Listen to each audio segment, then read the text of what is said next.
that the children here today will always follow the example of Jesus in their daily lives by being kind and loving towards others in the community. Lord, hear us.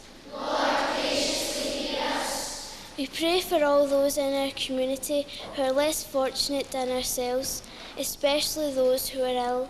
Lord, hear us. Lord, graciously hear us. We pray for children who are suffering in countries because of war and hatred. May they soon know the joy of peace and reconciliation. Lord, hear us. Lord, graciously hear us. We praise and thank God for the wonderful gift of life as we now pray with confidence to the Father in the words that Jesus himself taught us. Our Father, who art in heaven, hallowed be thy name. Thy kingdom come, thy will be done on earth as it is in heaven. Give us this day our daily bread, and forgive us our trespasses, as we forgive those who trespass against us. And lead us not into temptation, but deliver us from evil. Amen.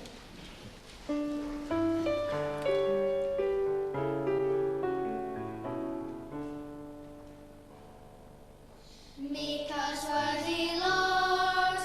Make us worthy, Lord, to serve our fellow men. To serve our fellow men. Make us worthy, Lord. Make us worthy, Lord, to serve our fellow men. To serve our fellow men. Throughout the world to live and die. Throughout the world to live and die in poverty and hunger.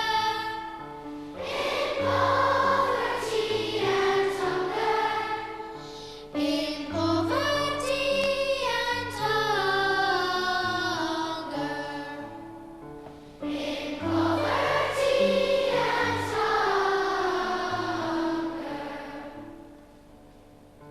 Give them through our hands.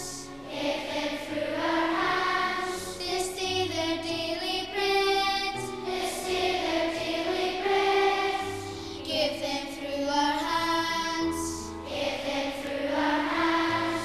This day their daily bread.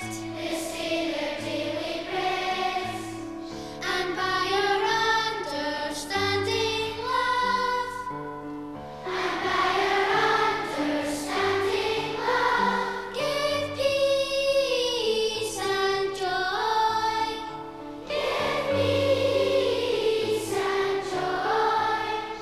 Give peace and joy. Give peace and joy.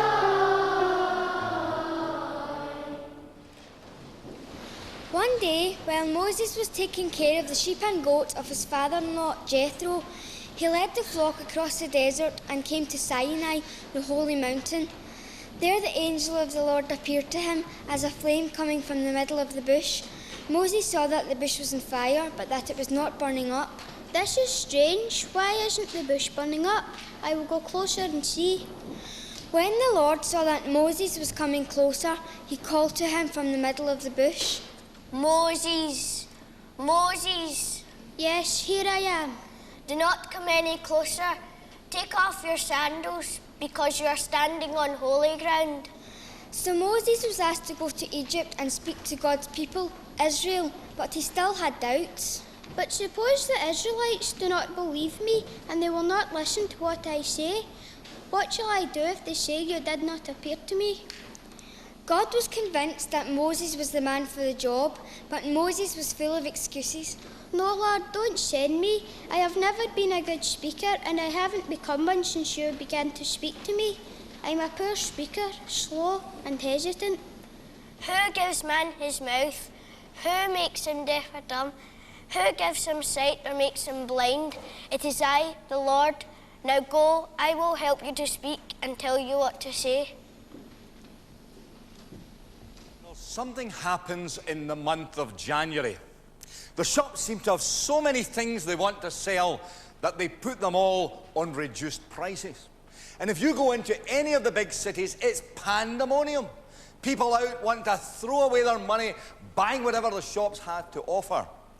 And they're all looking for one thing. What do you think they're looking for?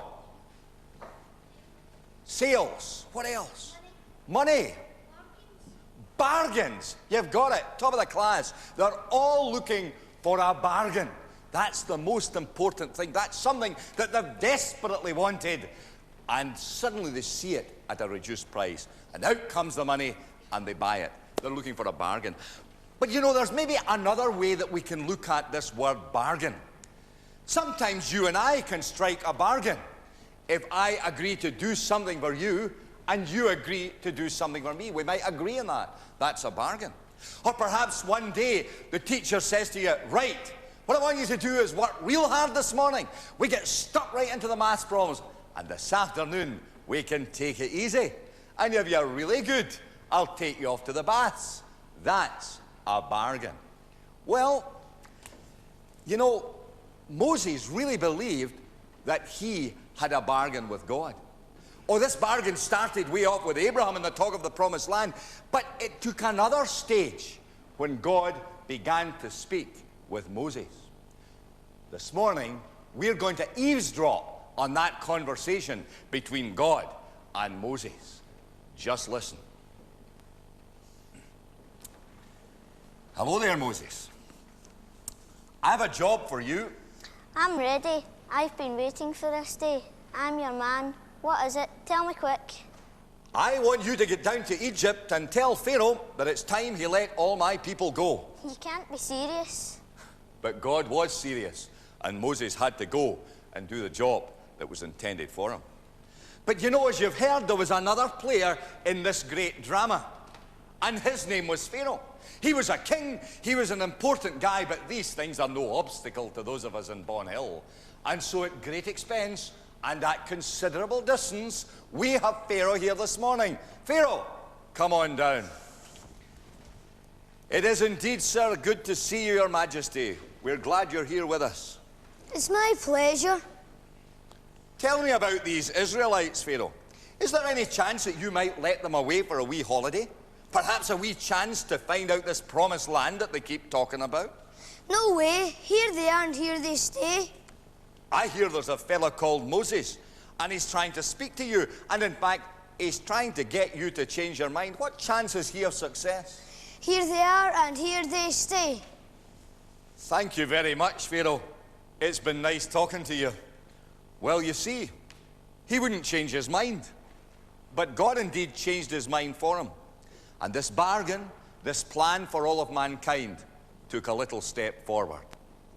Now let's sing together the hymn, Shalom.